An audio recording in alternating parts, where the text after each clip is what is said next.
Hello friends, ఈరోజు నేను ఒక హెల్తీ బ్రేక్ఫాస్ట్ కానీ ఈవినింగ్ టిఫిన్ కానీ పిల్లలకి ఇవ్వడానికి బాగుంటుంది అది చేసి చూపిస్తున్నాను. ఎమర్జెన్సీ టిఫిన్ ఇది. ఒక కప్పు గోధుమ రవ్వ తీసుకుందాం. దీన్ని నెయ్యిలో కూడా వేయించుకోవచ్చు. నేను హెల్తీ ప్రాసెస్లో చేస్తున్నాను కాబట్టి డ్రై రోస్ట్ చేసుకుంటున్నాను. తెల్లగా వచ్చేసింది.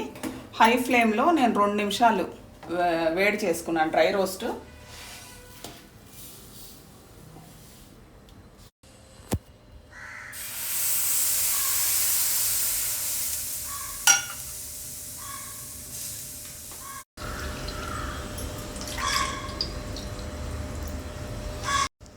నేను ఇది కొంచెం వేడవంగానే ఇది వేసేసుకుందాం. ఒక 3 యాలక్కల గింజలు కూడా వేస్తున్నాను. నేను ఆల్రెడీ కాచిన పాలు వాడాను, అందుకే కొంచెం వేడవంగానే ఇది వేసేస్తున్నాను.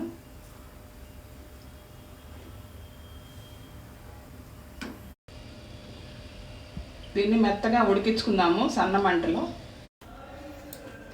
ఇది 10 నిమిషాల లోపల అయిపోతుందండి. డ్రై రోస్ట్ చేసుకోవడం 2 నిమిషాలు హై ఫ్లేమ్లో.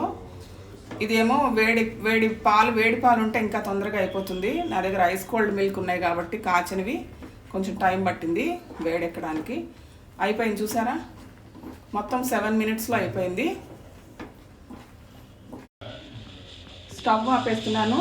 ఒక 10 నిమిషాలు చల్లారాక తర్వాత ప్రాసెస్ చూపిస్తాను. దీంట్లో తేనె వేసుకోండి. తేనె వేసుకునే పని అయితే బాగా చల్లారాక వేసుకోండి. గోరువెచ్చగా ఉన్నా పర్వాలేదు, కానీ వేడి మీద వేసుకుంటే తేనె పాయిజన్ అవుతుంది.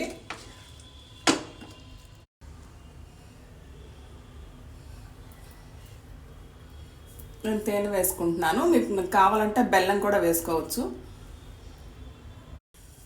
తేనె వేసాక బాగా కలిపేసుకోండి. బాగా పలచగా కావాలనుకుంటే కొంచెం ఎక్స్ట్రా పాలు వేసుకోవచ్చు.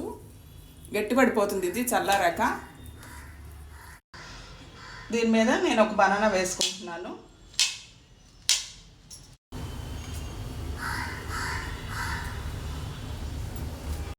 రెడీ అయిపోయిందండి. దీన్ని బనానాస్తో తినచ్చు, చాలా టేస్టీగా ఉంటుంది. ఓట్స్ కార్న్ఫ్లేక్స్ కన్నా సూపర్గా ఉంటుంది.